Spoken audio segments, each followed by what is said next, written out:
Welcome everybody to this edition of Strong Perspective Podcast. I'm one of your hosts, Keith Armstrong, along with my brothers Spoke, Ja'Quari Armstrong, Luke, Damon Armstrong, and we're happy, to bring you our perspective. It's the strong perspective. Um, Little house cleaning.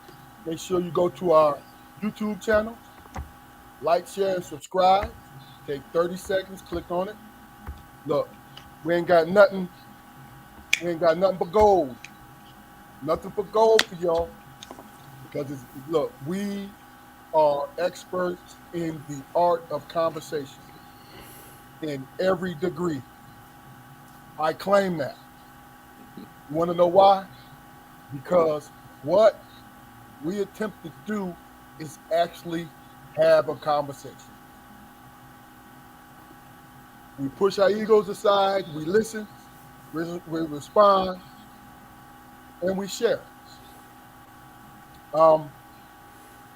Damon, how you doing today, brother? I'm good, man. You know what I'm saying? Me and the wife hung out today, you know what I'm saying?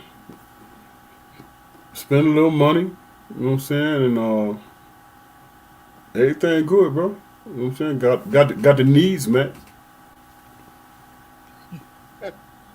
Got the needs met. Yeah, man. Look, look, that is nice and simple. It ain't no, it ain't no degree of difficulty with that shit. Just the needs. Yeah, man. That's pivotal, bro. Um, Ja'Quari, how are you today, sir? I'm fair to middle, man, but I'm slipping to the right. Everything is cool. I can't complain about nothing. Complaining only puts a target on your back, brother. Yeah, but sometimes complaining is cathartic, bro. It depends on who you're complaining to. That's true. I mean, look.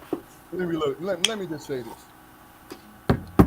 Um, what I want everybody to know, in which I alluded to in our notification today, is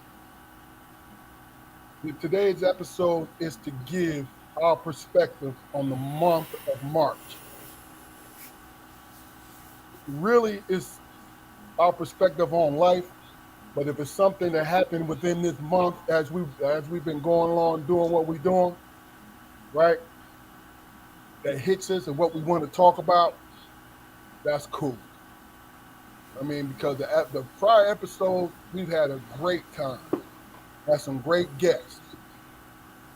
You know what I mean? And each episode's been meaningful to us. See, the thing about it is what I attempt to do is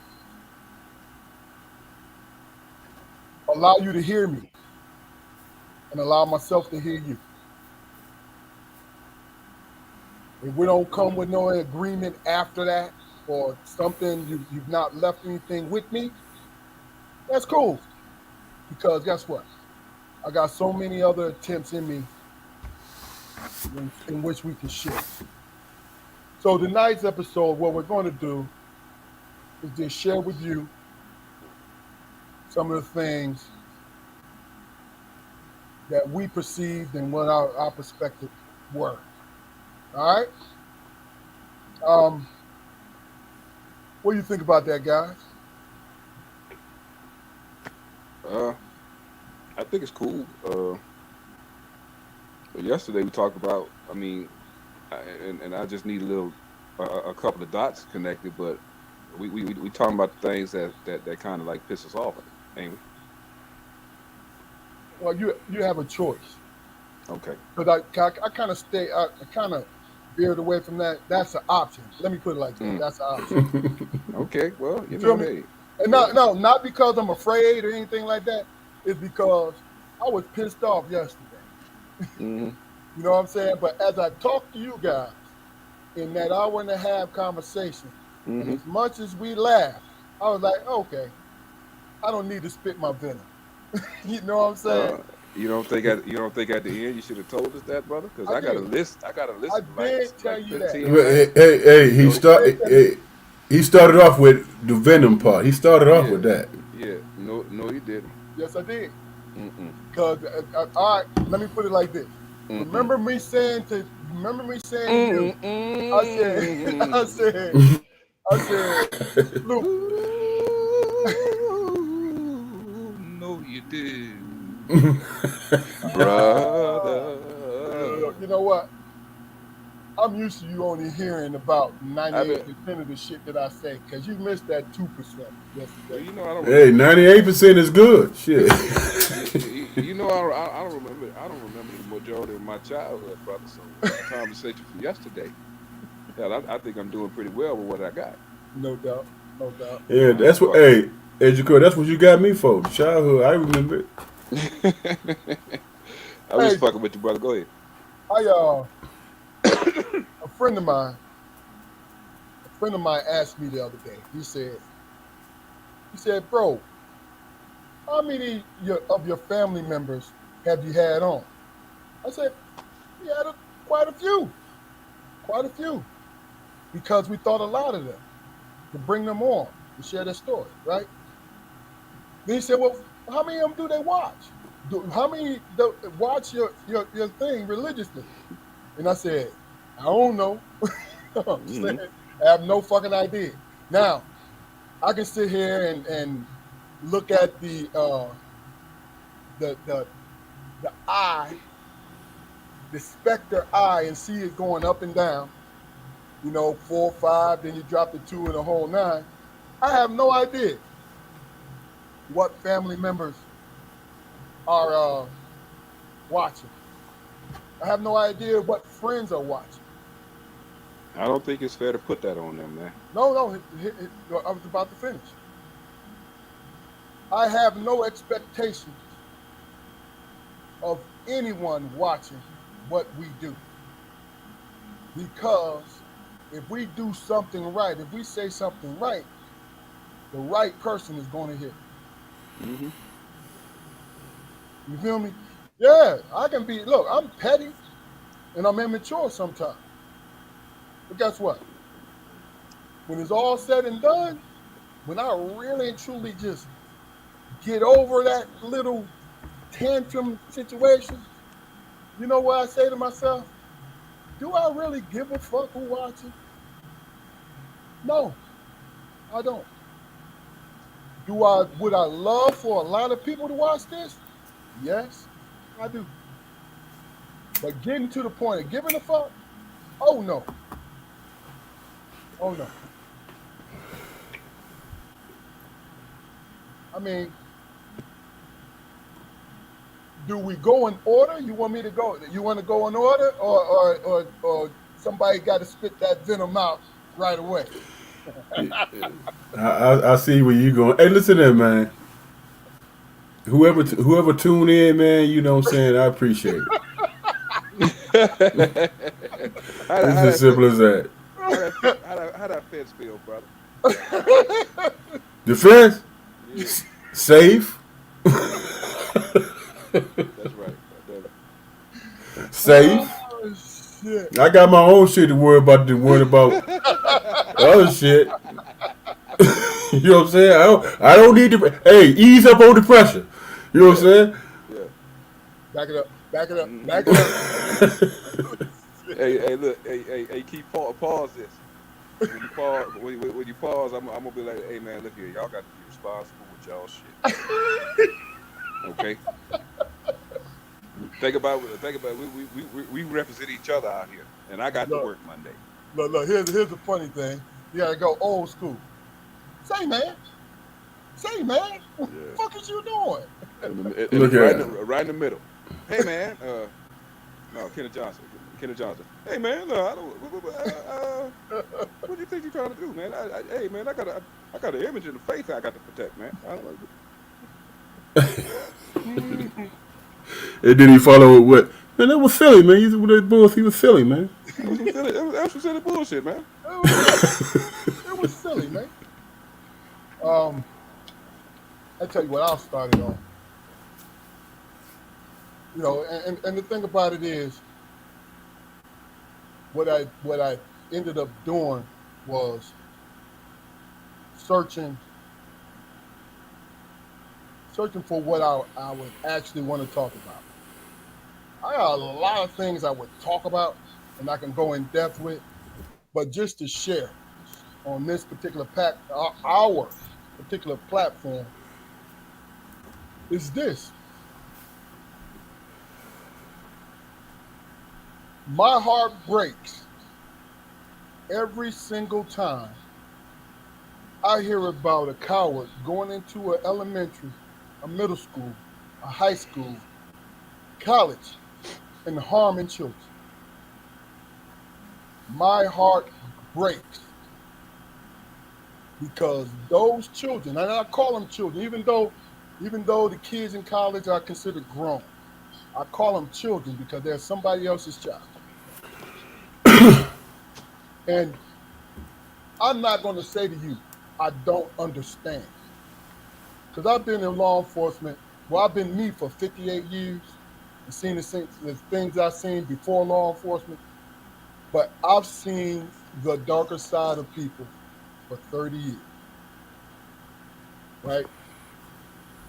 And there's been a fight for me to keep my sanity and to hold on to who I am without becoming hardened and desensitized to what I see. That, Because when you become desensitized, that's a coping mechanism because human beings cannot really see and experience tragedy at all. That's my opinion about it. They can't. I don't want to hear how somebody's trying to figure out, oh, they were such a nice person, or in the high school point, he was bullied and he went and he got to the point. I don't know, is what I'm trying to say. But I know that my heart hurts. It hurts, it aches because those children deserve a chance at life. They deserve it. I mean, you have an awareness though, bro. but here's the thing. Setting the awareness aside,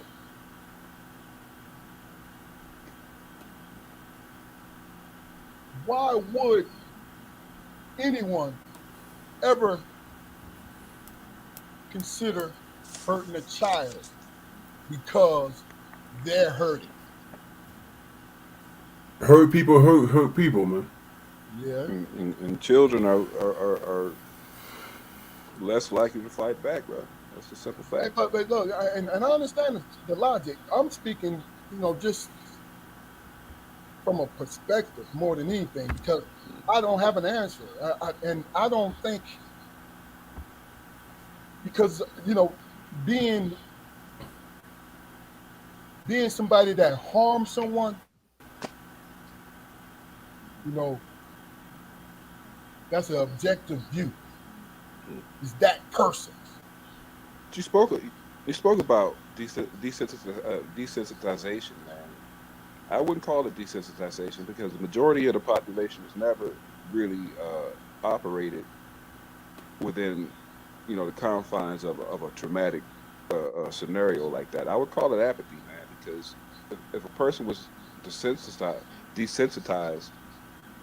after experiencing a certain thing, desensitization. Say the word, Keith. I can't. I like the Being fact. desensitized is what you Yeah, look, said. Being desensitized. I like the fact you said desensitized the right way. I got a list. It ain't gonna never come out right. But go ahead, bro. Man, you Yeah, but silly as hell. being in a lot of cases, being desensitized would drive a person to figure out ways to counteract those situations. But apathy would put a person in a mindset where they acknowledge it, and they start to care less and less, and they don't do anything to counteract it. So the more and more these situations happen, the less and less we collectively give a fuck. But isn't that thinking outside of yourself, though, man? You know what I'm saying? When you see things like that happening, like I said, hurt people hurt people. You know what I'm saying?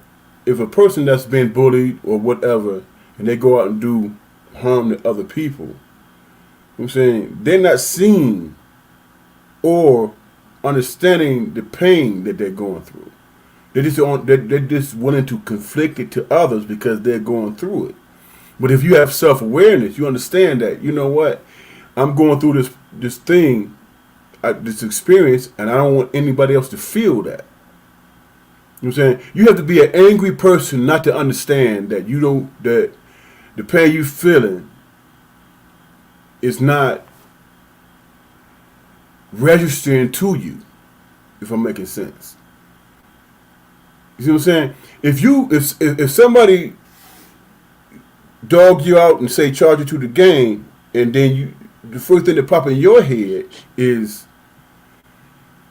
well, that's how the world functions and that's how the world works, then I'm gonna do the same thing to the next victim. There's no empathy there in terms of another person or in terms of your victimhood and shit. It's just anger breeding anger. You know what I'm saying? And I, for one, as a 57-year-old man, I expect that from somebody that's young who don't know life. You know what I'm saying? At some point, man, if you want to function in a society, man, you have to humble yourself. And that includes you understanding your process, your pain and suffering, and coming to the conclusion that how I felt, I don't want to do that to anybody else. If you had a tendency to say, you know what, man, it was done to me, then you ain't there. You have work to do. I mean, but that's the hazing mentality, man. It's an excuse for bad behavior. Yeah, the fraternities, being an a-hole, man. Yeah, fraternities have been doing it for generations, man. Hazing. That's what, to me, with your explanation and everything, Damon. That's what it all boils down to me. Okay. Hazing. Okay, now I don't want to leave the initial point that I made because I brought that up for a reason when it comes to these children. Because, the three of us have children that we care about dearly. And we have family, we know friends that have children that they care about dearly, right? When you see these kind of things happen, what infuriates me is the news that you get, they take the human factor out of it. They say it should be more gun control. It should be more, it's the Democrats' fault because they want to take the guns out of people's hands. And the Republicans want to arm the teachers. And all these different things is going on, right? I wish that it was that simple when it came to, and this is my point, when it comes to evil done to other people, children, adults, evil. I wish it was a switch that was flipped. Now,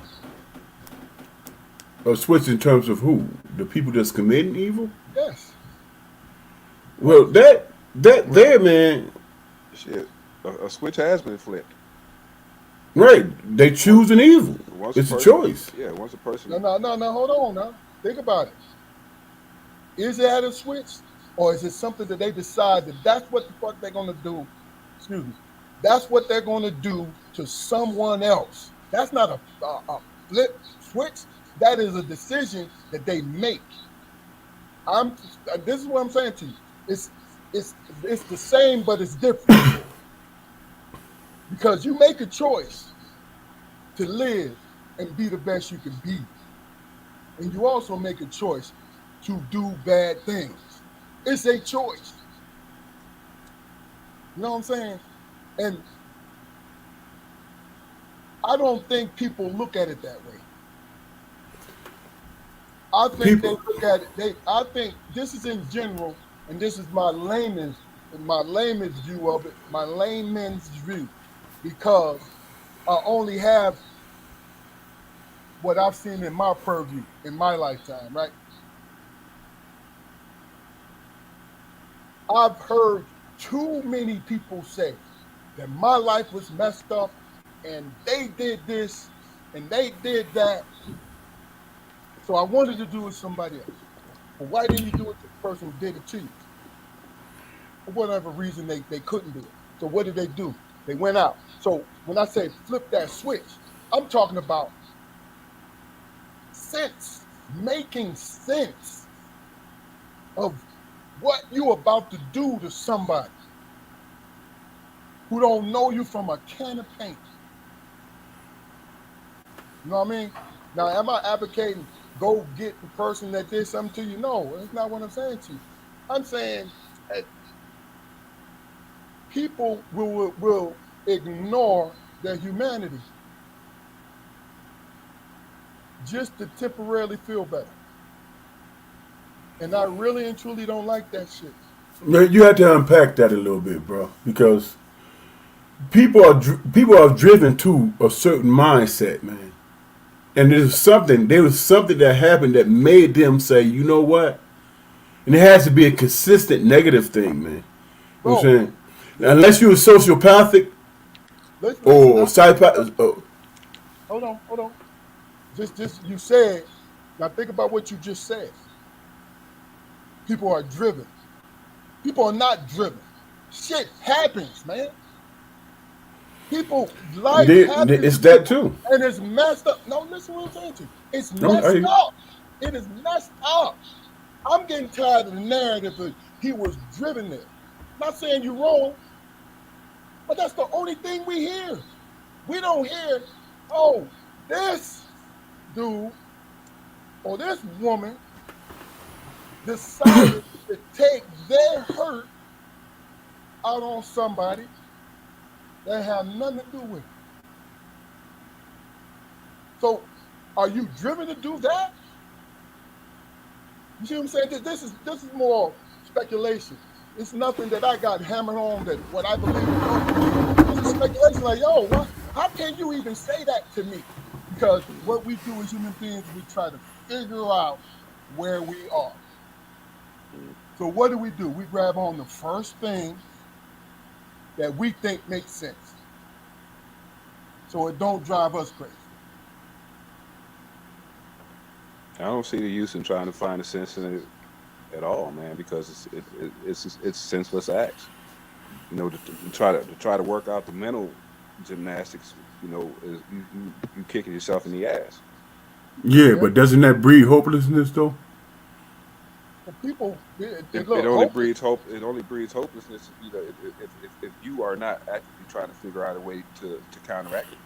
don't y'all think hopelessness is floating around right now because of It January 6th and all this foolishness? it it, it, Gas prices, milk prices, yeah. it may seem that way. It may seem that way, but that's the evil, man. To make you feel hopeless, man. But all you have to do, man, is recognize the pain that you felt when it was given to you, when you went through the experience, and then in that process, you have a choice to make. You know what I'm saying? If somebody victimized you and you went through that whole emotional process, and then at the end of the day, your choice is to victimize another innocent person, that's you. You have to own that, man. Especially if you crying because you got victimized. Exactly. I'm saying you have to own that.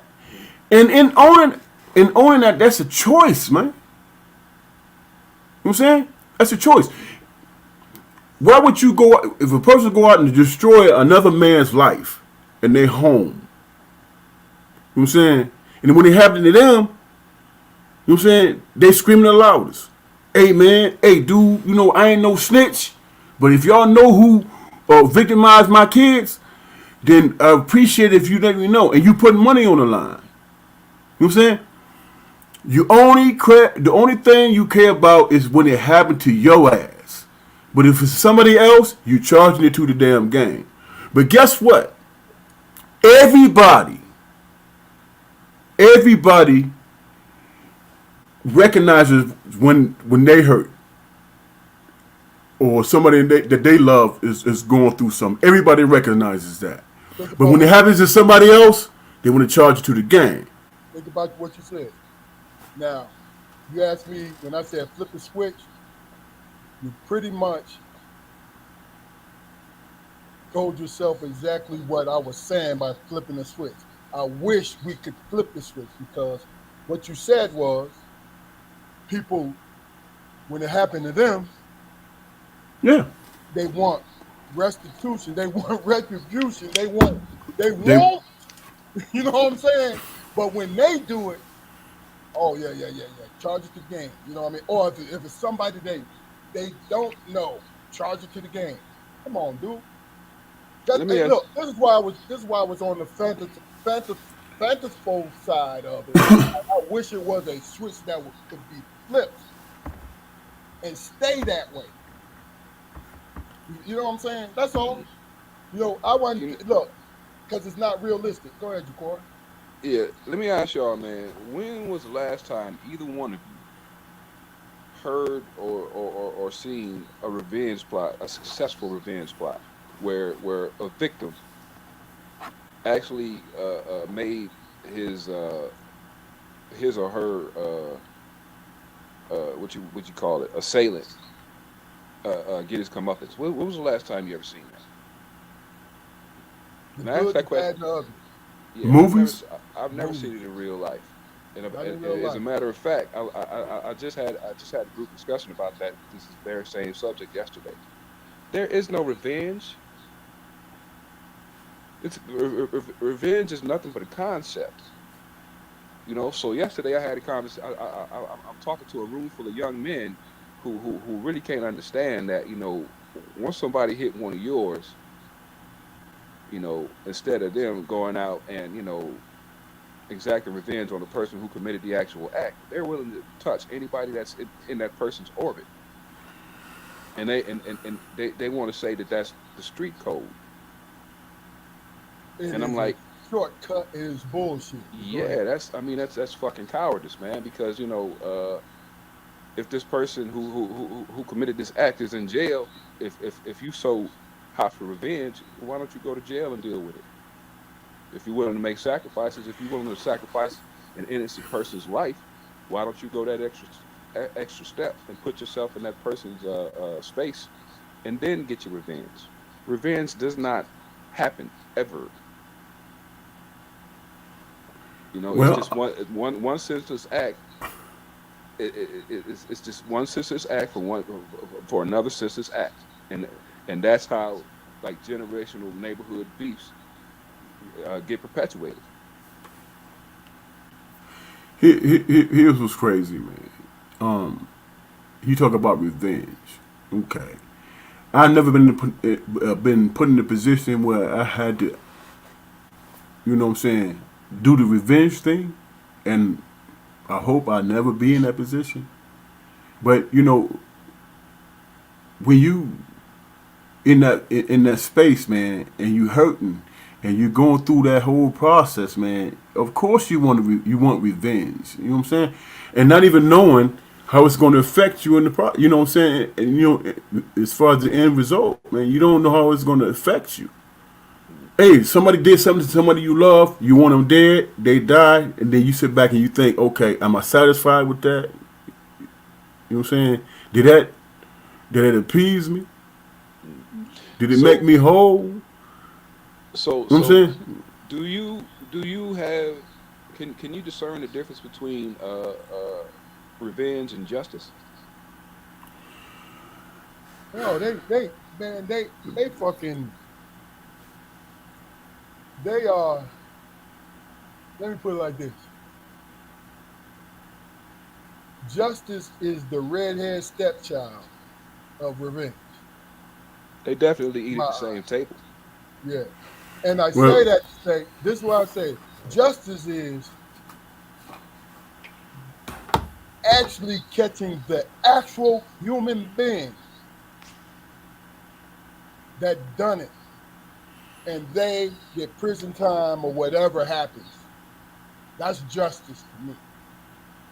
well, you look at you can be an advocate for justice, man.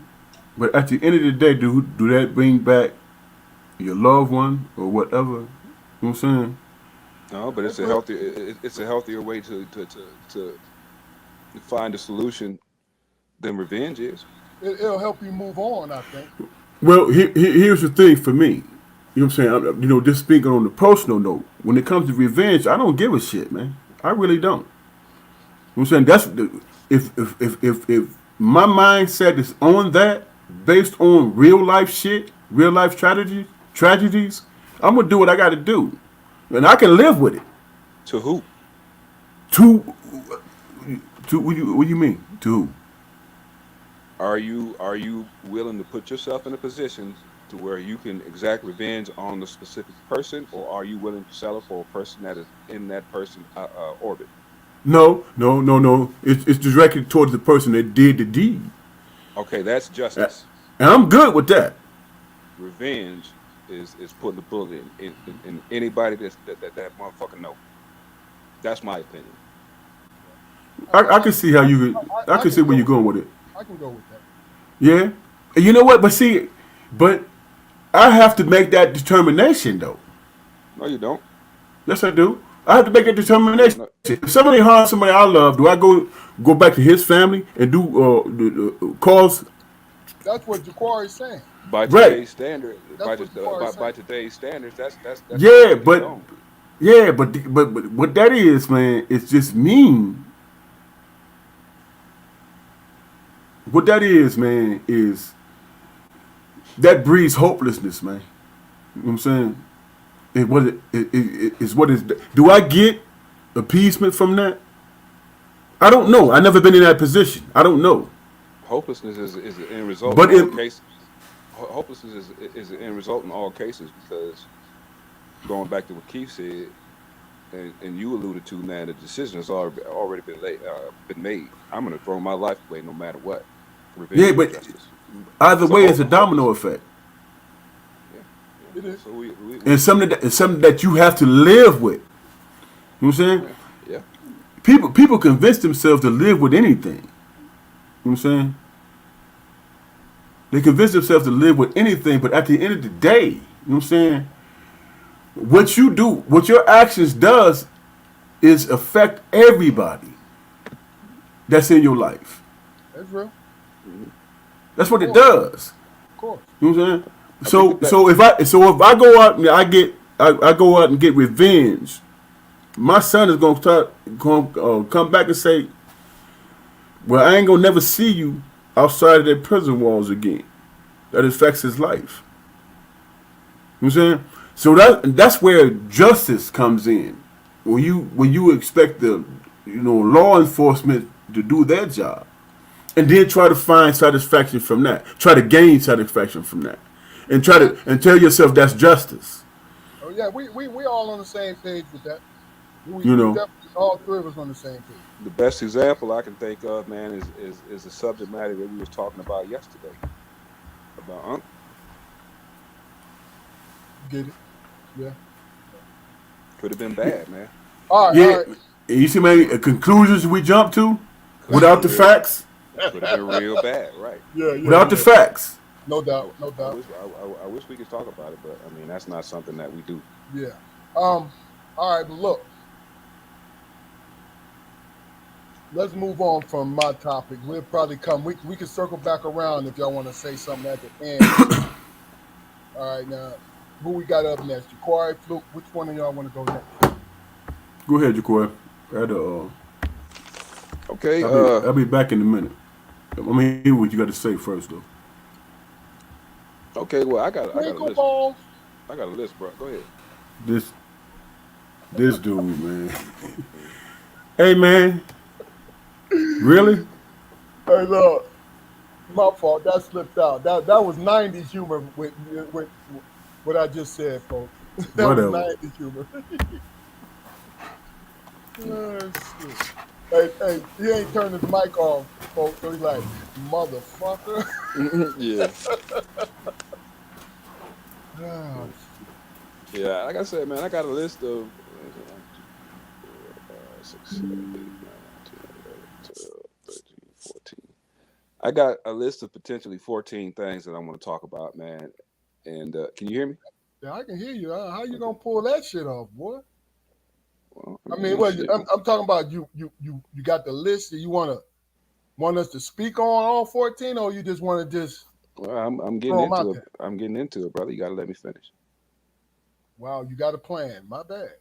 What's Hmm your plan, sir? My plan is to read out the particular bullet point and just talk a bit about it. And if you remember it after I get done with my list, then feel free to speak on it, bro. Now, I am 58 years old, Okay. and you did say you got 14 of them motherfuckers. Yeah. So what I'm gonna do is find a And pencil. you I'm gonna did. find a pencil and take some notes. Just letting you know, I'm Okay. game. I'm just taking notes on it. Okay. Well, go ahead and find your pencil, sir, and maybe you and Damon get back at the same time, and I'll just sit here. I already got it. What you talking about? I already got the pencil. Pencil. Yeah. You You know know what when the you funny go ahead. thing is, What's up? cause he gonna try to remember these things too. He ain't got no pen and paper. I know he don't. But look, all right. Let's just say this. Just a side note. People who are going to watch this in the future, Hmm folks that's watching it now, I encourage you to get with one of the three of us if you want to come on with a topic. And if we just get a little inkling on participation, then we're going to have you on the show. I need you guys to understand this is a movement. And I want you to get on board. And plus, it's a beautiful thing. And I tell all my past guests, it's a beautiful thing when you can go to a YouTube channel and see yourself hmm speak on whatever topic is broached. That's a beautiful thing. He You know what I'm definitely is. saying? It's a beautiful thing to watch it. Me personally, I'm like my brothers in so many ways. I don't watch the episode. I don't watch them because I am a little too critical of myself. Because Hmm I mentioned having a list earlier, but when I say something great and that list come into play, I'm pissed off because I ruined it. You ruined it. You fucking ruined it, bro. No, man. I stuttered, Oh man. shit. I stuttered. So I mean, Yeah. as long as my point gets across, that's all I really give a shit about. You ready, Well, Flip? I got a list and a stutter. I don't give a damn what you think about me. You ready, Flip? Ready for what? Quiet. My list of things that piss me off. I'm ready. Okay. Hey, look, and as a I just want to preface this list by saying that I didn't even come up with it. Nikki came up. My wife Nikki came up with it. So yeah. She know the Here, shit Oh that my piss you God. off. Hold here, on. here Hold we on. go. Hold on. Hold on. I gotta prepare myself. If you said sister-in-law, Yeah, don't but I say sister. mean, No, yeah, Hey, no, what, no. hey, what you doing like this? I'm saying that in. she I'm wrote them saying that down. in. She I'm wrote saying them that down. in good nature. I'm saying that in good nature, but Yeah. I gotta prepare myself. All right, I'm ready, dog. Who know you better than she do? Yeah, and after and some of these things, man, feel free to stop me to let me know whether or not she hit the nail on the head. No Just I doubt. mean, not from things that you probably experienced from me, but things you think I might be like, yeah, that's fucked up. Okay, you ready? Yeah. All right. First one is pretty harmless. Is merging onto cars merging into traffic at the last second. That really pisses me off. because you're getting on the highway and everything, and you need to prepare yourself, man. You driving a vehicle, so you're always supposed to be thinking about, everybody's safety, right? So it depends on whether or not you're a defense or offensive driver. No matter what kind of driver you is, you always need to be driving to arrive alive, but Well, I'm saying to you, the person who's bullshitting and trying to get on, like you're referring to, they mhm, are a defensive driver. Offensive driver, they would have cut you off and didn't care. mhm. Yeah, well, fuck that. Okay, I'm trying to get where I am safe and unharmed. Well, you used to gridlock though, bro. Yeah. Yeah, that DC driving, boy. Yeah. All right, go ahead, Jaquar. All right. The second one is people were seeing it. See, this is the one that I disregard or whatever because I'm a victim of it. People were receiving hairlines that just won't give it the fuck up. I got me a little space back here, so she was fucking with me What? when she wrote that down. I'm saying, is it a receding hairline or is it just a patch? Or you Again, or you cutting it wrong, man. again, fuck that. She know I'm sensitive about my goddamn hair. It's a Uh, good grade, though. yeah, in the front. All right. Number three. All right. Number three. I don't know if y'all ever experienced this bullshit, but paper straws. No, I haven't had any. You never used a paper straw? No. I don't know. What part of See, look at that shit. See, yeah. How long can you use that motherfucker? The first drink. Why you think the pack's still full? Goddamn right. Goddamn right. And the kick in the ass was a black man invented the sipping straw. A black man invented the sipping straw. Man, that's another thing your brother got to be blamed for, bro. Exactly. Motherfuckers. Let me see. Number 5. Lettuce on a hot sandwich. I can't stand that shit. Now, I cannot stand that shit, man. so The like on the crunch make it fresh, man. yeah, they put lettuce on burgers now. Yeah, I'm saying though, but you got to eat the motherfucker right there. You can't take it home, motherfucking lettuce all wilted and shit, man. That shit I make me got sick. I can't eat that shit.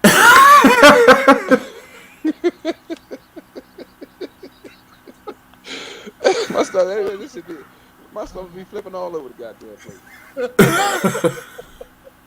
Next one is people who let the kids run up to strangers, man, and just play with strangers. That shit happens to me, goddamn. It still happens No, to me every day, man. I don't like that. Little That's white kids come up. that's your work environment right there, man. Where y'all No, come from when you work. yeah, but I mean, we be sitting at the doggone Applebee's, man. Little random kids run up, little random white kids run up, sitting on my lap and shit, and and yeah, and mom and daddy sitting right there. So I'm sweating like a nigga at a white woman funeral, man. I'm like, yo, come and get your baby, man. What's wrong with you? They might be trying to groom you. Oh man, look, that's a motherfucker that I killed, man. You gonna fuck my life up, man? No sir. Uh, People who ask about my height and then ask my 50-year-old ass if I played basketball. Mine too, bro. For real. Look, if you over 6 feet growing up in the hood, motherfuckers gonna make you play basketball. Hell, I play basketball, I dance, goddamn it. Yeah, I'm well rounded motherfucker. Hey, look, Let me see. yeah, Jaquari. Hey, look, for people who don't know, Jaquari, when it comes to rhythm from the motherland, he got it. Him and Dana. I ain't got shit but the 2-step. Hey man, you got good intentions, brother. So I don't. Look here. Hey, we ain't gonna talk about we was in that club, Keith, and we was on stage and shit, Oh, and I let you down. We ain't gonna talk about that. Oh shit. listen. We'll talk about that later. Mm. That All was right. some bullshit on my part, but go ahead. All right, I only got a couple more, fellas. I appreciate your patience. Spit in the corner of a motherfucker's mouth. What? Oh. When they talking and they got that spit build up, I be like, man, come on, man. I start checking my mouth and shit, checking for boogers in my nose and all that shit. Let me see. Required. Huh? This how you handle that. You look at them and do this. That shit don't work. Hell no. It does work. And they be talking. They work with females. They don't work with brothers, man. Yeah. As soon as they leave you and shit, they be like, what's wrong with that nigga? He out here wiping his mouth and shit. And then when he left, he want to dap me. First of all, because your mouth look like a motherfucking porno. when it comes,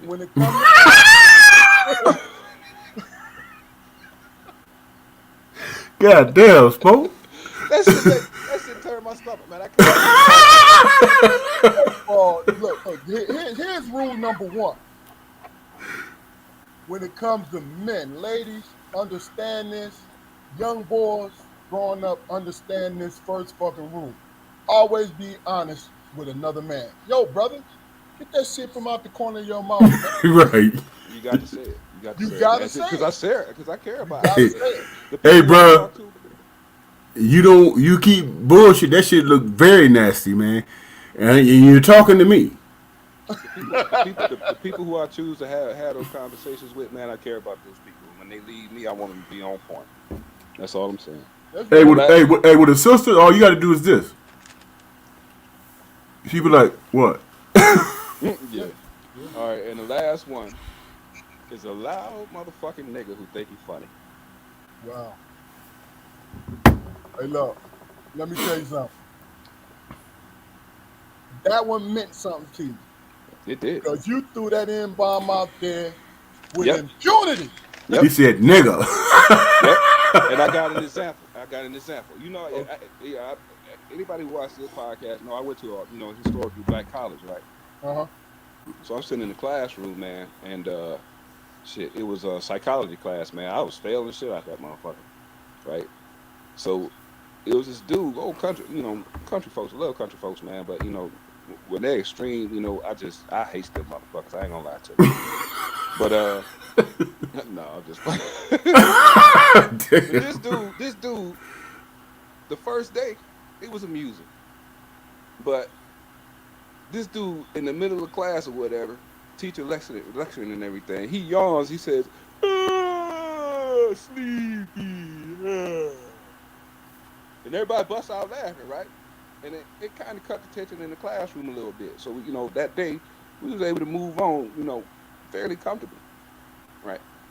So the next class come up, and he did it again. Got the same response. Next class come up, I swear to God, he did it again. Got the same response. So, shit, I said out loud to everybody, I said, hey, man, there's a funny guy here, man, but he doing the same goddamn thing. That's not funny. It ain't funny no more. Encourage this man to, to sharpen his shit. I don't know, man. It was. Now what you say is, you say it at random. Here this motherfucker go again. Yeah. No. This how you do it. This how you do this shit. When you hit the sleepy. Yeah. Oh man, I would have brought the house down. Oh my God. And just as a side note, that motherfucker hated my guts. Hated my guts. And I'm the type of dude who be in situations and be like, man, I don't know what the fuck I did, man. Everybody treat me bad and all this. I'm an asshole. It's okay. I'm an asshole. But you own it though, Required. You own it. It is what it is. You know what I'm saying? So yeah. So that's the list of things that piss me off. That's a hell of a list, bro. Yeah, it was. And it's genuine. That's the only thing that matters. Luke, before you get into your segment, give us one thing that pissed you off. The one thing that pissed me off, man, is when I know better. When I know better. And then at the end of the goddamn day, I was like, I be fighting with my own demons and shit. And be like, man, I knew better than that shit, dog. Mm-hmm. And I can't blame nobody else but myself, dog. But everybody who heard that could touch all over that motherfucker. Yes, sir. I think the one thing I can say that kind of pissed me off is when people assume that you want to listen to their problems every fucking time you see them. Oh my God. Oh my God. I mean, look, I do shit like this. You say when it changed your life? Look, I'll do shit like this. I'm talking about after like the 30th time that you've met up with this particular friend, I'll do shit like this. Some of them I had to do shit like this. Can you see it? Yeah, did you see it, man? Can you see it? Can you see it? Hey, They I'm say, real. What can I see? Do you see give a fuck in my eyes? Look, hey, bro, this is what I do, bro. I be like, hey, dude, I ain't got it today, man. I understand. I understand it's important to you, but I got my own shit on my mind, dog. You know what? Bro. You know what's Yeah. okay? Tell me exactly what it is that you need right now, motherfucker, so we can get on and get on with our life. You know what I'm saying? I'm gonna tell you what's so crazy about it. It's not the guys, you know, because as men we kind of guarded with our shit, right? Unless that it's our close boy, right? It's the women, our women friends. Oh, you stepping on the toes, bro. No, I'm talking about me. Talking about me. Okay, let's clarify. It's all look. All mine can keep coming to me. Look, no. But here's the thing. I tell them about that shit. You never ask me what kind of day I had. This is when I was working. What kind of day I had. You want to tell me who pissed you off, how they pissed you off, and I had to tell one woman, hey, the only person I'm going to listen to that every day is my wife. That's it. I'm interested in every problem that she has. All I'm interested in you is us working together. You know what I'm saying? Hey, Let me ask you this: did that change anything about your dynamic? Look, hurt their feelings. You know what I'm saying? And they didn't track me down as much, call me on the phone, the work phone and all that as much. You know why? Because I was their foil to bounce shit off of. Work related, I'm good. But don't tell me about your personal life. hey, listen. I don't, you know what I mean? Like, I'm not going to, unless your boyfriend or your husband is a monster. But if it's a disagreement in your relationship, why would I step in the middle of that? You feel what I'm saying? I think that's wrong. Yeah, I and think that's honest. wrong. I'm not That's going honest. to do that. You know, Yeah, they right. get mad at me like, yo, you see what he did? I said, did you see what you did? You was wrong. You always jumping on his side. Yeah, because you wrong. You know what I'm Right. saying? Like, come on, man. Look, I saw this movie, man. Just to speak to what y'all talking about, I watched this movie, man, with Brad Pitt, man, cowboy joint, man. I think he was like Jesse James and shit. I can't remember the name of the movie, whatever, right? But this dude, who was the main character, was talking to Jesse James' brother, Frank James. And my man was talking about the and when he got done, my man looked at him and he say, now what the hell am I supposed to do with that, man? You know what I'm saying? You told me all that. What am I supposed to do with that? What the hell you want from me, man? You know what I'm saying? And when I saw that, I was like, wow. That's straight up to the point. Dude, you told me about your experience and what you're going through and what you expect and all that stuff. And it doesn't coincide with my life. So I'm going to ask you a direct question. What you want me to do with that, man? What answer do you want to hear? That's cowboy logic, man. It is. You know what I'm saying? That's And where I got mine from. Yeah, that's a man being honest with himself. Hey, dude, man, you know you my brother, man. Got love for you, all that. But as far as what I'm thinking about, man, I really can't help you. So I hope you don't expect me to give you the answer. what I'm saying? You got to work that out with yourself, bro. You know what I'm saying? Hey man, the coldest line I ever heard in the cowboy movie, man, I was watching it with Pop on Saturday morning, man. It was two strangers. I know what you Sitting finna say. Yeah, yeah. They was in a saloon, right? And one was at the bar. Well, they was both bellied up to the bar, and one was looking at the other one, right? And so the protagonist, the main dude, he look up and see the man looking, look back down, pay attention to his drink, take a sip, look back, and see the dude looking at him. He said, "Hey, Mister, you keep on looking at me, you gonna watch me kill you." That's the coldest shit I ever heard in a movie, man. Man, look, hey, look, we getting to you, but I gotta throw my little cowboy. It's a couple of them, right? But Clint Eastwood and John Wayne have had some of the best lines. And even though John Wayne was who he was, but my point, the best line. Unforgiven became my favorite movie after he shot the bartender. And Gene Hackman said, what he said, "You son of a man, you just shot an unarmed man." He looked, he said he should have armed himself. He should have armed himself.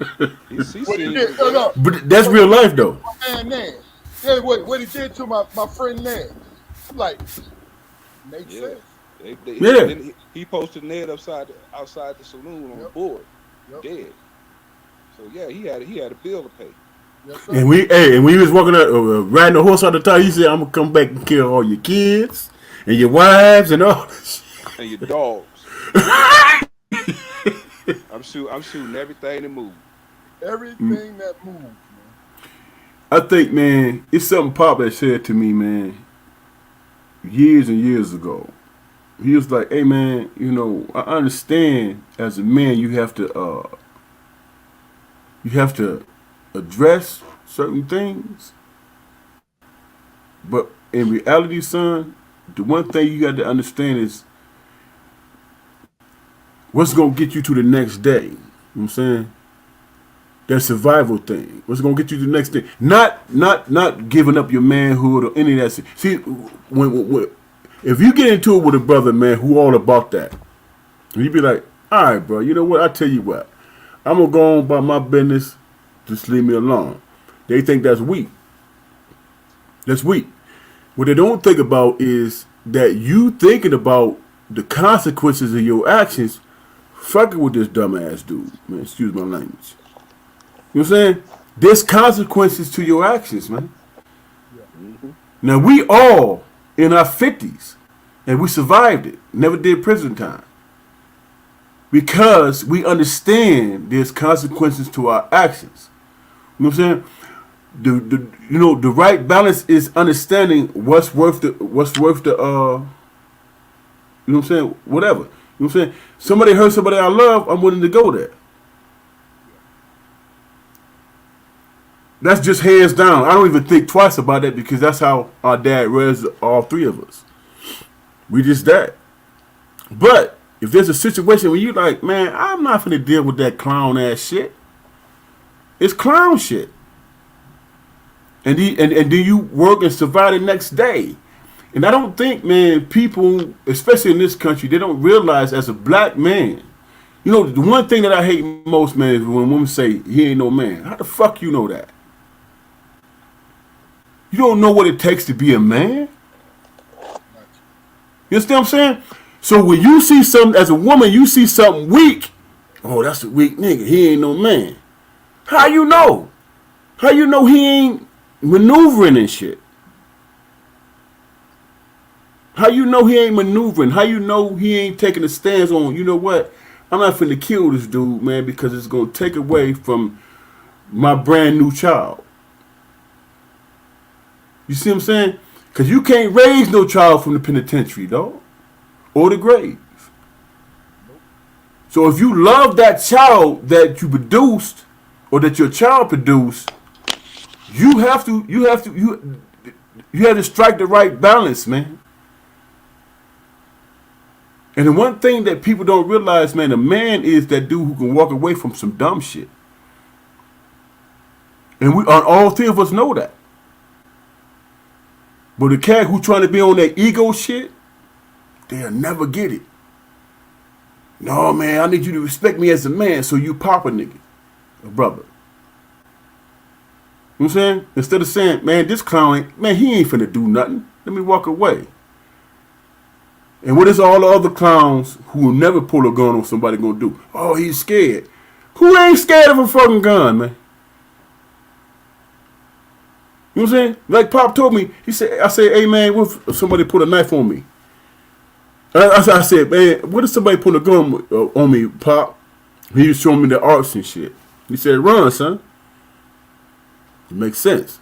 I said, what if somebody put a knife on me, Pop? He said, run, son. You know what I'm saying? And that's what it is. Yeah. Oh, you gonna fight who fights a brother with a knife, man? Somebody in the movie. Or somebody who ain't got a choice. You know what I'm saying? And what did Pop teach us? We know all the vital organs, man. We know all the main veins. Me, with a box cutter, your life is done, bro. You feel what I'm saying? But a fool who don't know shit with a box cutter, I'm like, I don't know if he know where to cut first. See, people don't take that in consideration, man. But all the clowns do, man, this nigga ran from a box cutter. Really? You that tough? Well, the first thing you do, man, what Good Williams told you, is you cut your motherfucker on the arm. and say, you cut, ain't you? when he's standing there bleeding, he say, well, you cut, ain't you, nigga? Let's bringing attention to, you know what I'm saying, what you going through. No, yeah, this can escalate. First of all, in real life, unless you stab somebody, when you cut them, 9 times out of 10, they gonna hear it, but they ain't gonna feel it. They ain't gonna know. They ain't gonna know. They ain't gonna know at all. They ain't gonna know. They fighting you, they smooth, then it get jerky. It starts slowing down, and then he got to sit on the curb and shit, and you know what I'm saying? I watched Hippotip cut him up. Y'all remember Hippotip? Yeah. I watched him cut a motherfucker's throat, and he started talking shit. I'm like, dude, man, you about gone, man. You don't realize that? Talking loud. I'm like, Look, that's a mental note. Joking about this, but see, that's traumatic to see, first and foremost. All three of us have saw some real fucked up shit, dog. You gotta put it somewhere. You know what I mean? Right, and then all three of us saw fucked up shit, man, and we had to bury that shit back in the recesses of our mind and shit. You know what I'm saying? And I don't think most people realize, man, in the situations like that, man, it's gonna haunt you. Unless you unless you're a social or psychopath. I know that's not your segment, brother, but you that was good. You can go. My segment, man. Here's my. Can I start? Yeah. Here's my segment, man. When I realized we ain't had no guests on tonight, man, I was excited all day. You know what I'm saying? I was excited all day, and it reminded me of something, man, that I took for granted, man, and that's all three of us being in the same space, be it cyber or in person. And I look forward to it because I was like, you know what? I felt so comfortable. I felt no anxiety. And I don't know if that's a rare thing in this world, man, to be able to be in a situation with people that you feel that comfortable with, man. You know what I'm saying? That you feel that comfortable with. And I appreciate us, but we just talking random stuff. We kicking it with each other. You know what I'm saying? And this is literally our safe space, man. It's literally our safe space, man. And I appreciate that, and that's nothing that I will ever take for granted, man. ever. You know what I'm saying? Because as a black man, it's always pressure. It's always, you know what I'm saying? I don't think the world realizes that because they question black men, especially African American men. But in everyday life, from young to old, man, it's always pressure. And when you got a space, man, where you can just be relaxed and be yourself, you know what I'm saying? That's a virtue, man. So I appreciate both of y'all, man. You know what I'm saying? I appreciate both of y'all, and y'all gave me something to look forward to, man. Seeing both of y'all today.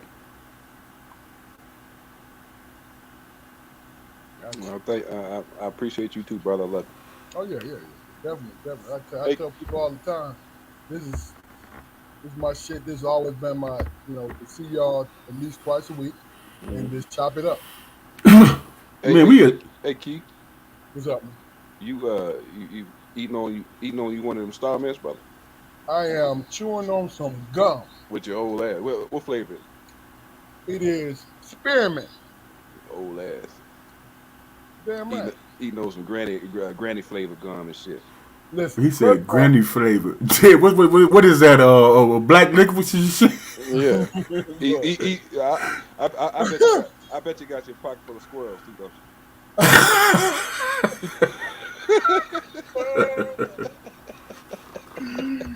Oh, shit. First of all, I embrace my 58 years. That is realness. And Yeah. I told my son today he got braces, so this don't apply to him for the next 7 months. But I said to him, it saved me because I'm going to say that I didn't start really brushing my teeth on the regular until the 9th grade. And you want to know why? You want to know why? Because I got tired of a cute girl coming in my face. And I said, hey, how you doing, babies? Right? And I threw that little out there. And it was like, oh, hey, how you doing? Putting that finger up there to block that shit. So I told my son, keep you a pack of. See, he don't like peppermint. He don't like spearmint. He don't like nothing along those lines, right? He ain't never ate no candy, man. I know. I said, discover some gum that you can chew on, even though he brushes his teeth twice a day. But I'm saying, bro, he got allergies, so sometimes he got allergy breath. He's like, good God. Allergy breath. Hey, Jakar. My nephew watching this shit right now talking about this motherfucker, man.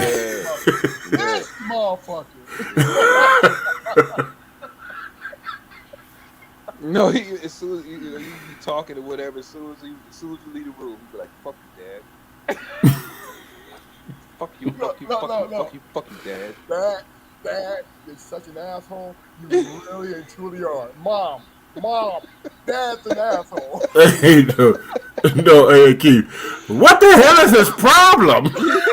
Fuck, man. Like, what the fuck? We just had a good time a couple of hours ago.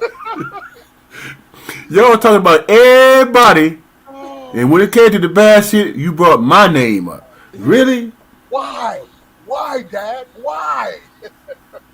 Our kids just don't understand the pleasure we take in embarrassing them, man.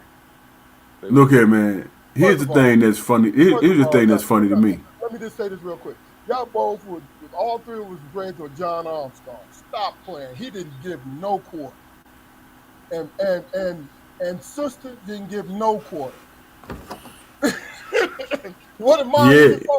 Mom was just saying, Keith, ooh. Keith, ooh. Look here. You know how many times I heard, Jaquan, is that you stinking? Look here. I came to the crib one day. Man, playing basketball at Perry School, man. I came in the crib and I went in the kitchen to fix me something to eat, and made me a big ass plate, sat down, and grandma came up with a bag of shit. My grandmother, man, came up with a bag of shit and she pulled out each item and say, now when you're done washing, you put this on. I was 13 years old, man. Shit. She named each item, man, and she said now she gave me she said she ain't called it a face towel or a washcloth, she called it a rag and shit. It's rag. Mm-hmm. She said now when you get the soap, you do this like this.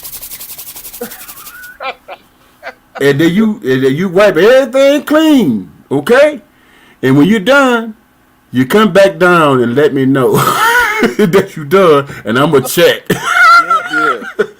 That was the most embarrassing shit in my life, dog. Man, But- look, Maggie Johnson, man, she did that shit. But what did they do from now on? I was taking like 5 showers a day afterwards and Man, shit. come on, Hey, stop man, that- playing. hey, look, That's that- what I'm talking about. if that wasn't a manifestation of love, man, I don't know what the fuck was. I don't Look know at- what was. I was walking around with Brute and Old Spice and all that shit. Hey, grandma, what you think?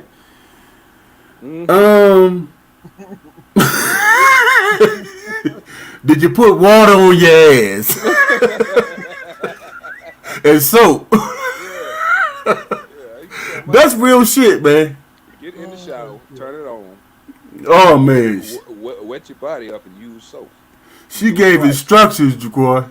Look, Do it twice. the funny shit was the first time I ever heard whole bath. Pop was like, yo, Keith, come here, man. What I need you to stop doing is taking these whole baths. I'm looking at him confused. I'm probably about 12. I was like, what?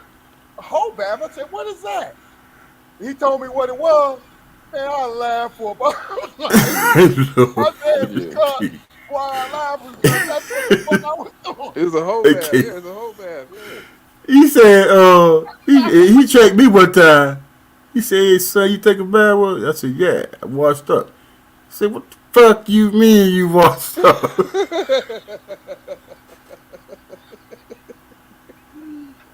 Yeah. He said, what the fuck you, excuse my language, he said, what the fuck you mean? Get your ass back up there and get in the shower and let the water hit your ass. I give my sons no quarter because y'all want to lay up under all these girls.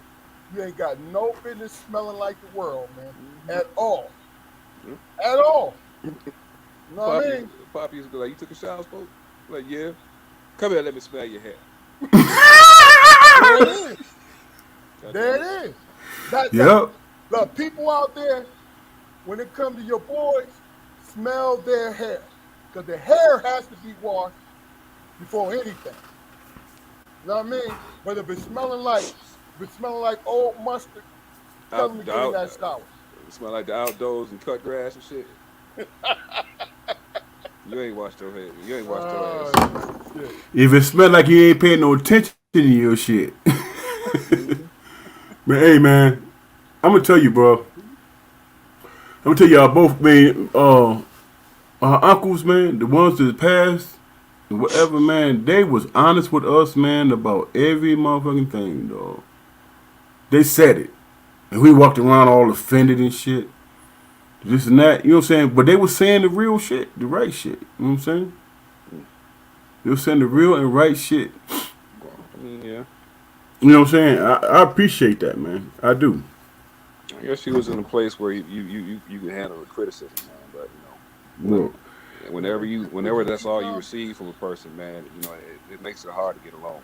If you're too young to hear harshness, I got a problem with that. You understand? But if you in your late teens, middle to late teens, and you know better, and you hear that harshness, I'm with that. You feel me? Look at it. Uncle Kenny said, amen. I'm not trying to tear you down. All I'm doing is like, yo, brother, I'm preparing you for this world, period. Uncle, he said, hey, man, come on, hang out with me and shit. I said, okay, I'll be there. I came down and I had my best shit on. He looked at me, he looked at me. He looked at me from head to toe. He said, that would never do.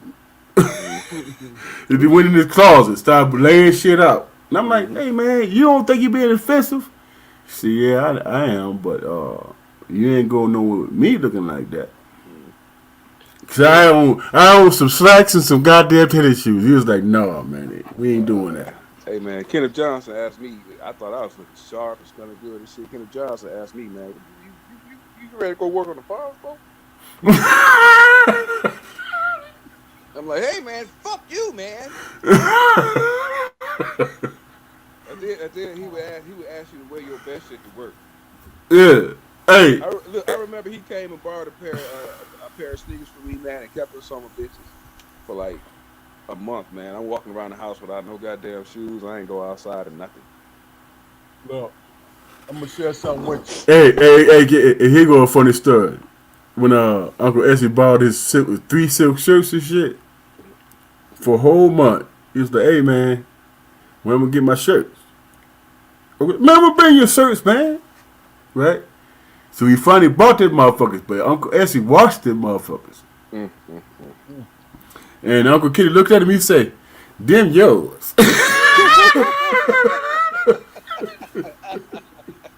No, He said, them yours. Those belong to you now, bro.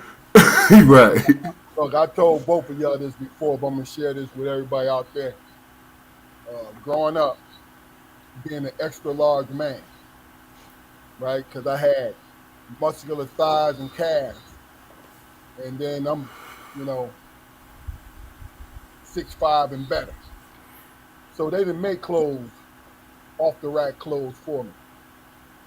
The first thing is, my mama used to cuss me out when she took me clothes shopping.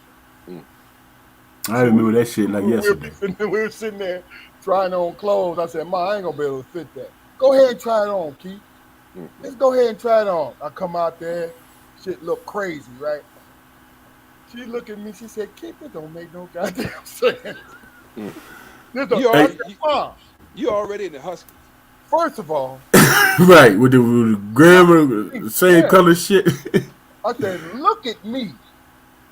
Do you see anybody walking around like me right now? There ain't nothing on here, right? So as I got older, they started making big man stuff, right? But it's very rare. So when me and my wife kid got together, we found a spot. And plus I was in shape then. So the thing about it is if you 6'9", 250, you got a little cut with you. You can squeeze in a 2X. You know what I'm saying? Stuff like that, right? So I'm in my favorite, shout out to Pittsburgh, Nats. Now it's called Arts, baby. But Nats. What's up, Nats? Look, Arts? the greatest bar ever. Sure enough, real talk. I'm in there with my peoples and stuff, right? It was one summer. It was a Sunday. Standing at the bar. We said we having a great time. It's probably about 2 or 3 o'clock in the afternoon. Let me tell you something. Sunday drinking, you ain't got to go to work, and this relaxation is the best feeling in the world for a 25-year-old, right? So I'm standing up there. My wife bought me, we was boyfriend and girlfriend at the time. She bought me an outfit. Was it from the Gap? No. It was some deck shoes, Sebagos, right? A pair of navy blue shorts and a red and white horizontal shirt, right? With a big boat steer. What do they call it? I remember that joint. I'm down there. I used to steal it and wear it. Listen, I'm down there shining, right? So it was the young lady. She was messing around with my best friend. So we're sitting there, we're chilling, we drinking, they drinking, we having a ball. She gets drunk and she gets mad at him, so she tried to take it out on me. I'm deflecting her, like, yo, I had nothing to do with that situation y'all on, right? She's like, yeah, you cool. Even though I'm looking at you. They're looking at me. I'm like, I get offended, like, what do you mean looking at me, right? Because I'm feeling, like fresh to death, right? So she looked at me and said, "You look very nice. Well, you look like your wife dressed you." She said, "You Mm. married? You got a girlfriend?" He said, "Yo, oh, girlfriend. Yeah, your girlfriend dressed you, didn't she?" I looked, and I don't know why, but I was offended as hell, right? So I'm sitting up there. I played it off. I'm sitting there drinking more and more, and I'm looking at my outfit. I got the Sebagos on, the deck shoes with no socks on, right? And I'm looking up there. I'm in shape. I'm not, but I'm dressed like my girlfriend Mm. dressed me. You know what I'm Every saying? Right. everything Every, but everything but the captain hat. and look, don't get me wrong, people. Nothing wrong with that. But I'm in my favorite bar. I'm in my favorite bar with my boys, dressed like my girlfriend dressed me, and it was the truth. I said to myself, I went back and told her, I said, you know what, honey? I appreciate it. So I tell you what, we're gonna compromise. We're gonna compromise. I said, you buy the shorts and I'm gonna buy the shirts. Then I told her what the young lady said. She laughed for about 20 minutes, man. She said, yeah, that's what I was trying to do. I'm like, Hey, oh my God. hey, King. Tell me if you remember this shit, man. DC had posted the picture on fucking Facebook, man, where I had a black and white outfit on, and he had a yellow and multicolored shit on. Remember that shit? Hmm. And And guess by the way, what? step out. Lisa Guess posted the what, picture, man? y'all. I was like, yeah, okay. I went in. I looked at it. I was like, okay, goddamn it. I had on some white, black, oh, fuck, tight ass, whatever. That's back in the '80s, man. Tight ass shit or whatever. And I'm like, where the fuck she get? I'm like, where she get that picture from, man? I'm in my feelings, man. But we was in some shape though. We was balls. We was balls brothers, boy. Yeah, I'm gonna tell you the That's crazy how they. thing. That's how they dressed back then. That yellow was canary yellow, Yeah. and that was the brightest yellow ever seen. I've ever seen. And guess what? She bought that for me. She And bought we was hey, we was in front of the in-laws crib too. I'm like, God damn. Get ready to go to Mississippi, wasn't Were we going to Mississippi? we were going to Mississippi? I think so. Yeah. You know what I'm saying? But let me do a little bit of house cleaning, guys, and then we're gonna bring it on home. Um, First of all, I want to say that I need you to go to our YouTube channel, like, share, and subscribe, just so we can get the content out to other people. Because if YouTube still work the same, we have a certain number we need to achieve for them to throw us in another algorithm, in which I really believe that we will get there if the people that I know and Damon and Jaquari know take 30 seconds, go and click onto it. That's all you got to do. That's it. And the people watching and who's going to watch this in the future, tell your friends. If you've done it already, go tell your friends to do it. You know why? Because I really am proud of the content that we have on our channel. We are responsible people. We have great opinions from the three of us. And also, the guests that we bring on great bring on great opinions about how they feel.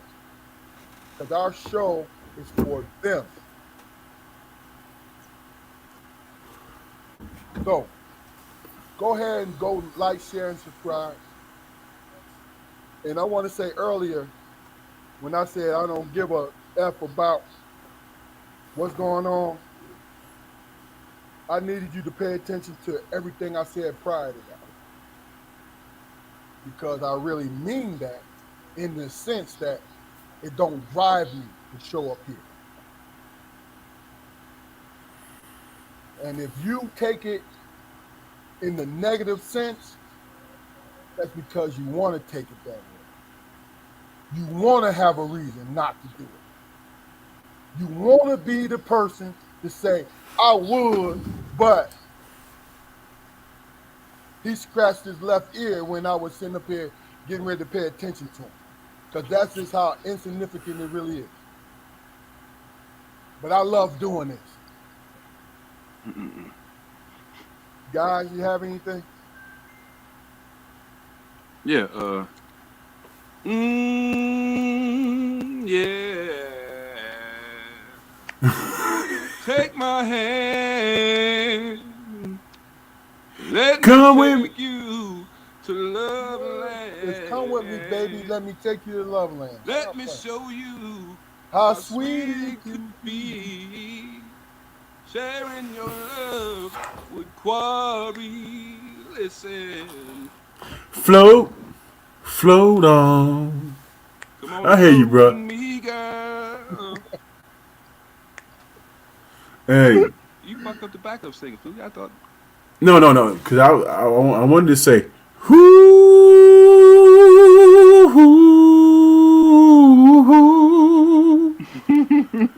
but I ain't want to mess up your shit. No, it wouldn't mess it up. I mean, because these are smoke lungs now. We both working with smoke lungs now. I'm gonna tell y'all like this, man. Real talk, man. We really ain't cut loose yet, man. You know what I'm saying? I'm talking about all three of us. You know what I'm saying? We guarded a little bit. Just imagine, man, if we really get into how we get into it, man. Wow. And then everybody would understand why people love us the way they do. You know what I'm saying? All three of us understand and know love, man. From our people, from our loved ones. We get it. We understand it. And tune in, check in, be a part of it, man. And see the reality, what it is, man. We all in our 50s, man. We know life. We done seen the ugly part of it, and we done seen the great part of it, man. And we made adjustments to it. You know what I'm saying? That's what it is. The secret is understanding how to maneuver shit.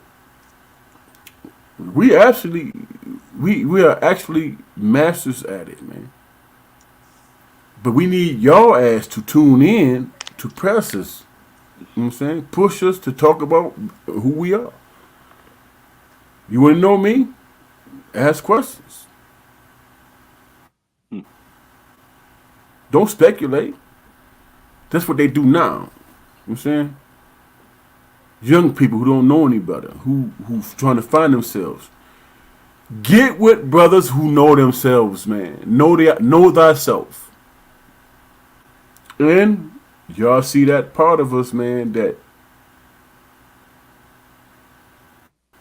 that's gonna make sense, and then you will get it.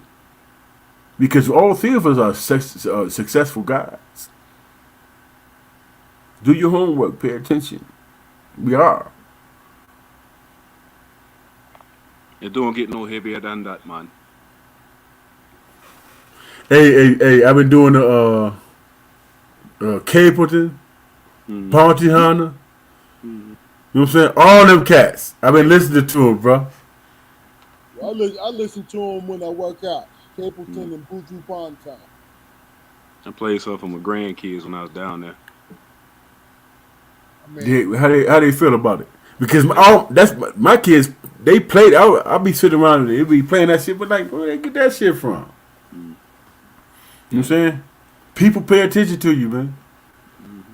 Be that. You know what I'm saying? In your own strength, in your own light. Be that, man. You can change the world. I'm going to tell you what's going to happen. Me. I'm going to get a sports bar. And there's going to be a theme every night. Every day, it's going to be a theme. Sundays is going to be roots reggae and dancehall all day long. Hey, who was the flyest rapper, man, ever in your opinion? Each one of us give our opinion. Oh, man. I got to give it, me personally, KRS One. I'll give you three. KRS One, Nas, and where I would listen to. Late 80s, Ice Cube. Yeah. What you spoke? Q be number one. Number two is Scarface, I and like number Scarface. three is probably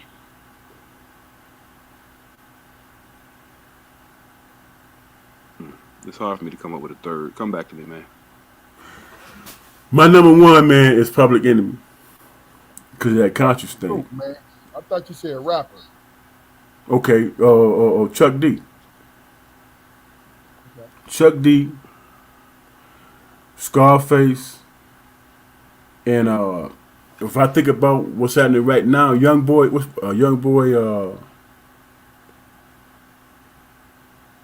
Kendrick Lamar, or the dude with the locks in his head. no, J. Cole? what's my name? Young Boy something. Oh, NBA YoungBoy. Yeah. You fuck with YoungBoy? Yeah, man, that my kids, man, they learn that motherfucker, man. Man, I like the fact that he can actually rap, but I'm not a. Look, I'm gonna tell you what my problem with the I young like because he can rap, though. I'm not talking about his content. I'm talking about he can rap. problem I got with the youngins right now is they only got. Even though I'm if we're talking about youngins, honestly, Kendrick Lamar, J. Cole, there's some other ones, Simba, the little young boy who just I like Simba. I like look, let me tell you, lyrical dudes, I'm on it. You know what I mean? Because I look for the lyrics. I'm talking about the young boys right now. You know what I mean? But Kendrick, I work out with Kendrick. I work out with J. Cole. Friday Night Lights, his first major mixtape, Friday Night Lights.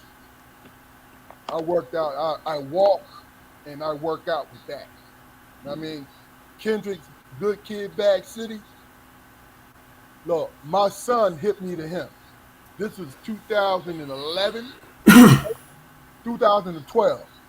I'm driving from Philadelphia to Pittsburgh to get him back to Pittsburgh for a practice, and we in the middle of the blizzard, and we listen to Kendrick Lamar's "Good Kid, Mad City," and I was like, "Holy shit," because he was lyrical, right? Yeah. But my homeboys, Big Sean, T Grizzly, Big Sean. T Grizzly. Yeah, I T was about to Grizzly. say T Grizzly. Oh my Yes. goodness! You ever Man. heard Sada Baby? Yes, sir. Who? Sada Yes, Baby. sir. I ain't never heard of him. Because They most people don't understand, even Eminem, most people don't understand the Detroit rappers are storytellers. They hit you in the head with a story. You know what I'm saying? T Grizzly that first day out. First day out, but he got some other stuff, man. Even though it's stuck in being a gangster, but Yeah. he's still the way he says it, the lyrical content, the way he says, I love it. Listen to his interviews when he ain't on that bullshit, man. Yep, That yep, dude, that young man's got his shit together, he does. and I think he realizes that the whole rap persona is just motherfucking marketing tool. And then, now that we even talking about it, real quick, what pisses me off, and Chicago didn't do this shit on purpose, but the fact that these money hungry record executives and all that, drill music. Mm. Drill All right. music, All right now. drill music is killing music. That's what drilling is. And look how it spread across the freaking country. Right. What really tripped me out is it spread to Detroit because T Grizz and all them other cats, 14, the same drill music. That's what it is. New York, drill music. Yeah, DC too. Everywhere. Louisiana, New Orleans, Louisiana. Yes, Yeah. sir. Yes, sir. And it drill means they shooting somebody. And the Chicago cats did it because they in that gang environment, right? And that's how it was them dissing each other, after they killed comrades of the other side. You know what I mean? Yeah. You know, go ahead, Smoke. It was either Chuck D or KRS-One that said rappers ain't nothing but hood reporters. What happened in Chicago was, they were legit hood reporters who were actually involved in the fuckery. Yep. You know what's crazy about the drill music, man, is that it is what it is, and they can make money off that shit, man. But the ops shit, man. You know what I'm saying? It's like, damn, dude, a motherfucker diss you, talk about your dead homies and all that stuff. I understand. I'm not a gang member. I would never get it. You know what I'm saying? It's personal to them. But if you about that money, you know what I'm saying? You come back with your own, you know what I'm saying, joint or whatever. I don't get it, man. That's why they move out of their cities, man. I don't get it, man. But it's like, some of these guys be millionaires, man.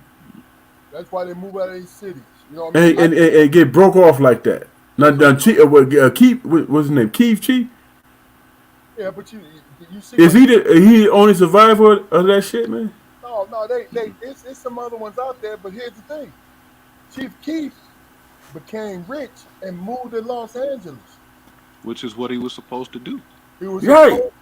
Because if he involved in that gang element and if he was a participant in it, of course he's fair game.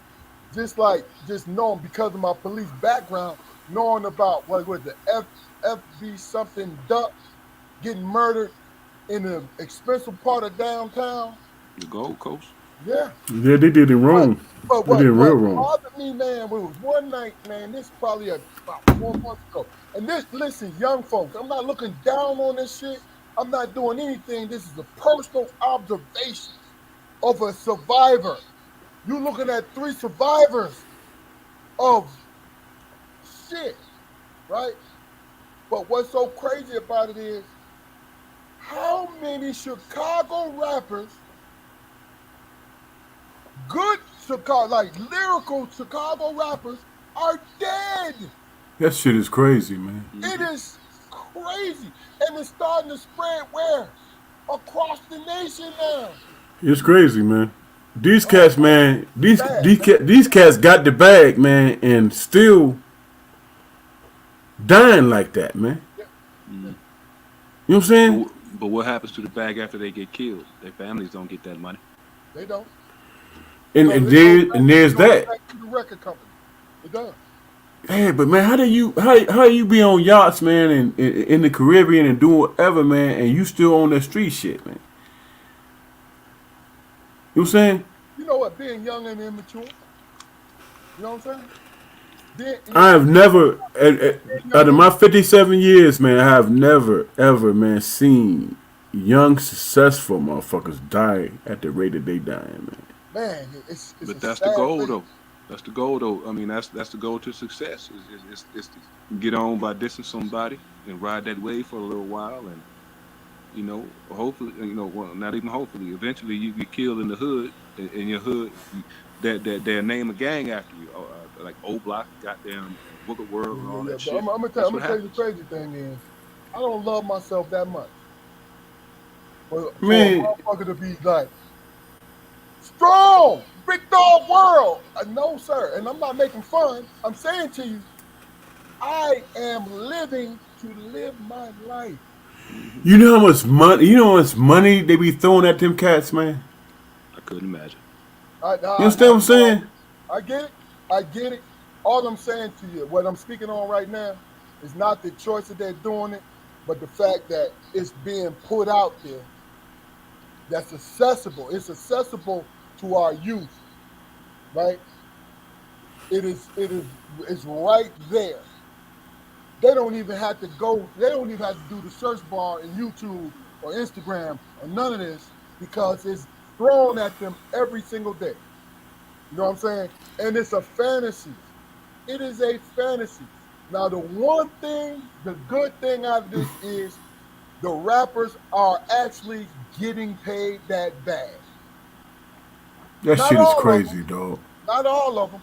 I'm saying our time, we in our 50s, our time, these rap legends have to stay on tour until they 70. Right.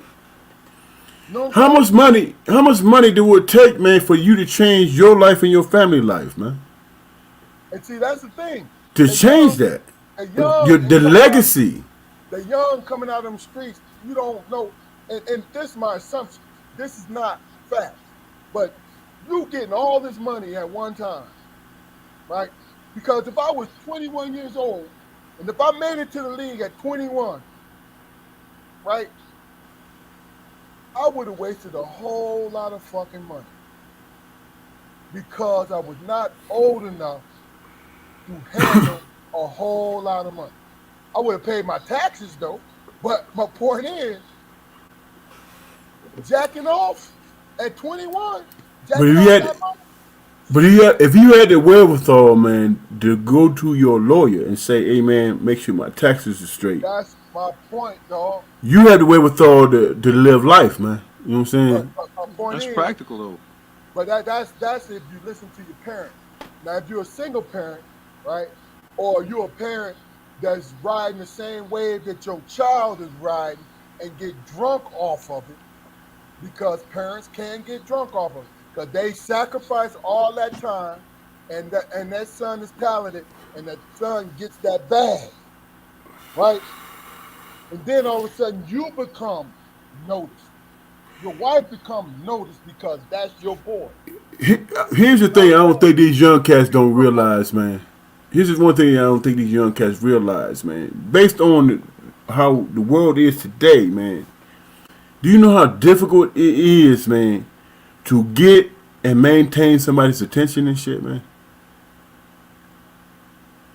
Yeah, we our experienced that. attention span is so fucking short. A I, lifetime. I'm gonna tell you the crazy thing about it. Here's something I'm gonna share with y'all, and then I want you two to get your last remarks. Then I'm gonna let you guys go. I've had grown people come to me out of good faith now, so it's not negative. Come to me and say, "Hey, you need to shorten your podcast. Your podcast is too long." And I looked at them, understanding that I'm trying everything I can to reach the masses and understand how to get, and I'm doing everything I can, right? I looked at them and said, "Too long for who?" Well, it's everybody's attention span is too short, and but okay, so if you know me, you telling me I don't expect you to stay on the whole 1 hour and 44 minutes. I don't expect that. It's unreasonable for me to feel that way. You feel what I'm saying? But my point is, you can't stay on for 20 minutes and make a comment? Let me know that you watching? Now, am I sounding like I'm bitter and all that? No. I'm just answering what that person said to me. You feel what I'm saying? Oh, it's too long. It's this, it's that. Okay, tell me why is it too long? Because it's content. This is what we're doing. Now, yes, I want our shit to blow up. I want to become a phenomenon. But if we not, I can't sit here and be like, yo, I'm going to do this and do that. No, I'm going to sit out here like, all right, cool. Because Well, what I'm doing is doing what I want to do, me personally. is to have great conversation with people that's worthy, not worthy, wrong word. People who need to talk about themselves. Here's the thing, man. Where I'm at with it, man. People, when you talk about content and all that stuff, man. People want to see a train wreck and shit, but everybody don't want their train to run off the track, man. You know what I'm saying? Now think about that for a minute. People are hyped about seeing a train wreck, but they're cautious about their train running off the track. At some point in time, man, you have to trust motherfuckers, man. At some point in time, you have to believe that what you put out to the world means something. It matters. You know what I'm saying? Alexander, this shit go way back in history. Alexander the Great. He destroyed lives. They don't think of him as a hero and shit. He destroyed lives to become immortalized and shit. You know what I'm saying? And dare I say, he was delusional in that shit. But what keeps him relevant? A weak motherfucker who wished that they had that power. You know what I'm saying? As opposed to the other side, Jesus. He spoke about love and compassion and understanding. Who's most popular? Who people believe in the most? A motherfucker conquering or a motherfucker who has compassion? I don't think people do that balance, man. Especially when they're going through their own maturation process. If you hurt people, hurt people. If you got hurt, does it make sense, man, to go out and do what was done to you? Do it make sense? It really doesn't, man. There's no healing in that shit. Nobody's healed from that.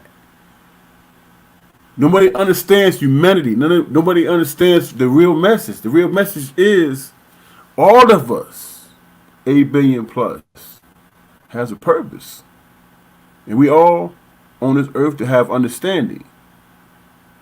It's not about destroying the motherfucker or conquering the motherfucker. It's about understanding that what it is that you feel your compassion is what it is. A motherfucker understanding you. That your life matter. Be it on a large scale or a small one. The only thing that matters is that you matter. That whatever trials or tribulations or struggles you go through in your life, that somebody see and say, damn, that's a unique person. He matters. Or she matters. And I think that should get lost in machismo. That should get lost in ego. That should get lost in the bullshit. So we create religions and shit to make it make sense. You know what I'm saying? The Old Testament, God was that one who exacted revenge on people who didn't follow his covenant. Jesus came around and he was all about love and trust. Where we get lost at, man, in that. That's simple. And that speaks to each and every one of us individually, man. Because we all want love. We all want understanding. We all want to make sure that we matter in our life that we live. We all do. But for some reason, man, we don't feel like it's not for everybody. And we make judgments, man, and we, in essence, destroy lives, man. I don't know. At 57 years old, but I'm trying to figure that shit out, man. No doubt. No doubt. I don't care about anybody else's. I mean, I have empathy for people, but I have love for myself, and I matter. So, are you gonna dismiss me, or are you gonna realize that I matter, man? And me having an interaction with you, what does that mean to you? If it's fucked up, then I have to take responsibility for being fucked up towards you. But if it's good, you have to give me credit for being good in your life. So we all have decisions, don't we? And it's all individual. It's choices that we make, man. And being honest with ourselves. You know. Everybody want love, dog. And we make decisions based on that shit. Okay. Quiet, bring us on home, brother. Hey man, I believe this was a good show, a very good show, probably one of the best ones that we had with just us three on it, man. So, I look for many more occasions for this situation to happen. I appreciate your time, brothers, I appreciate you too, bro. and I bid you peace. Peace.